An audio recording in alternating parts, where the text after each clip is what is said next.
The start to your journey will be accepting your personal responsibility toward your life. That's right. You are the one responsible for how your life turns out, and that in turn means that you're responsible for your body. While the word responsibility might sound heavy, my goal is to make you feel empowered. You are in charge of your body. If you don't like how your body looks or feels, you have the power to change it. Too often we get in the habit of blaming others or our circumstances. You can't get in shape because you have kids, or you're too old, or you have an injury. Well, guess what? Chances are that there is someone out there with those same excuses who has achieved the body that you want. So why can't you? The main struggle you face when it comes to your body transformation isn't about your genetics, your circumstances, or society. It's about the person you see in the mirror each day. If you want to change your body, you're going to have to change yourself and your beliefs. Are you ready to change? Are you ready to do what it takes? If you answered yes, that's great. If not, we have some work to do. When I talk about changing your mindset, what I'm really talking about is changing your beliefs. Our mindset is the collection of our beliefs. So if you want to change your mindset, you need to start by changing your beliefs. The fact that beliefs are powerful is not some crazy new age idea. Our beliefs literally make up who we are. Our actions, our desires, and our feelings are all based on our beliefs. Not sure about this? Just look around. One simple way to see proof is to think about your political or religious beliefs. How do they influence your actions, the people you associate with, what you value or devalue? If you want to change who you are and what you do, you must change your beliefs.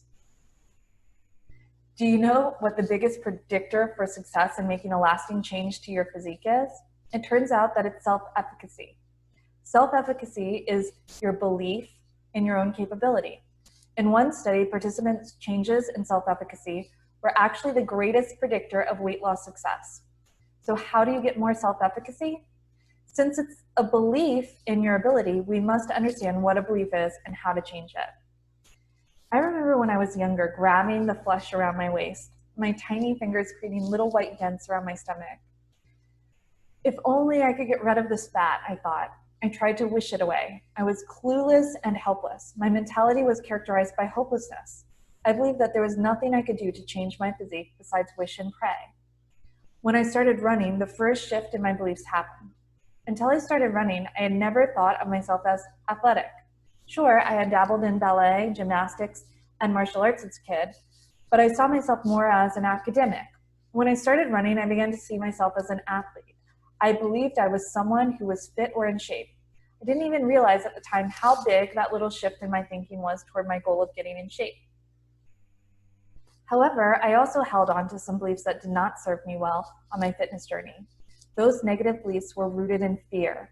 I believed that others would think less of me if I gained weight. I also believed that deviating from my running regime would cause my body to balloon up. These fear-based beliefs resulted in an eating disorder rather than an empowered transformation. You see, beliefs work both ways. Empowering beliefs help us thrive. However, destructive beliefs can prevent us from taking action and achieving our goals. If you believe you are not athletic, your behaviors and environment will support that belief. You will sit on the couch rather than exercise. You will excuse yourself from participating in sports. You will feel silly or embarrassed at the gym.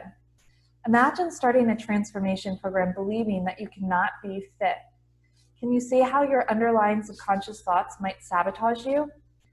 Our beliefs can be so ingrained in who we are that many of them are subconscious. In order to change your beliefs, we need to examine them. Awareness is the first step. Many of the beliefs we have are holding us back, and consciously, we might not even know they exist. We hold many beliefs about diets, food, exercise, and our own abilities. For example, do you think some foods are bad? Do you think of exercise as boring or hard? Do you believe that you don't have time to get in shape, or that you have 3 kids so you can't get in shape? Do you believe that your genetics have doomed you to have to fight your weight for the rest of your life? You may have to think for a while to uncover your underlying beliefs about nutrition, fitness, and your body. So let's give it a try. Right now, pause this video and write down at least 5 beliefs that you have that you feel may be holding you back from getting the body you want.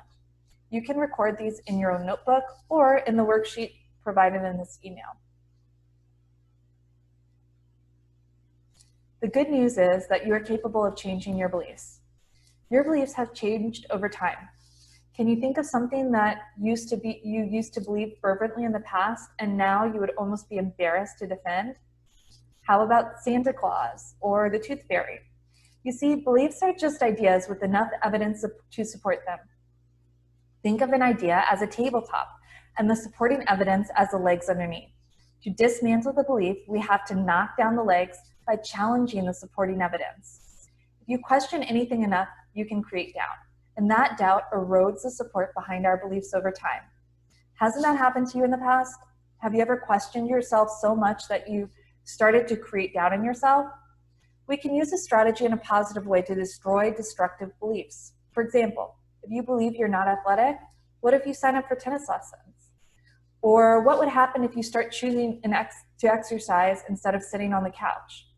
Over time, if your behaviors or ideas consistently contradict your beliefs, your belief loses its support and becomes just another idea that you don't identify with. So right now, next to each belief you hold, write at least one statement that helps to remove the evidence. For example, if you wrote down, "I'm too lazy to exercise," you could challenge it with, "I'm not lazy, I volunteer 5 days a week at my kid's school." If you wrote down, "I don't like healthy food," you could challenge that statement with a list of healthy foods you do like. Pause this video and challenge each negative belief. In order to change our body, we also need to create new beliefs that support our body transformation. Just like we destroyed our negative beliefs by challenging the supporting evidence, we can build beliefs by creating evidence to support an idea. Pause the video now and write down at least 5 beliefs that, if you had them, would make getting your dream body easy. Great. Let's create the legs for our new beliefs now. Next to each belief, write down why each belief is important. Think about what you could gain if you had the belief, what you could lose if you don't have the belief, what could your loved ones lose or gain? Do you have any evidence from your past to support the belief? For example, if your belief is, "I have lots of self-control and willpower," think of a time when you had self-control, even if it's not fitness related, and write that down. Imagine how it would feel to easily refuse dessert or to want to go to the gym every day. Go through each belief on your list like this. Then, with your list of supporting evidence, start to establish these as your beliefs and take action consistent with them. Each time you are confronted with a challenge to your willpower or discipline, come back to your new beliefs.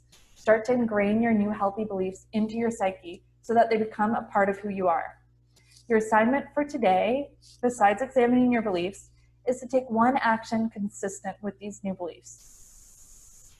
Before we close, I want to give you an example about one of my clients. My client, Andrea, believed that she could not do well with a nutrition and exercise plan after 2 weeks. After those 2 weeks, the program would stop working.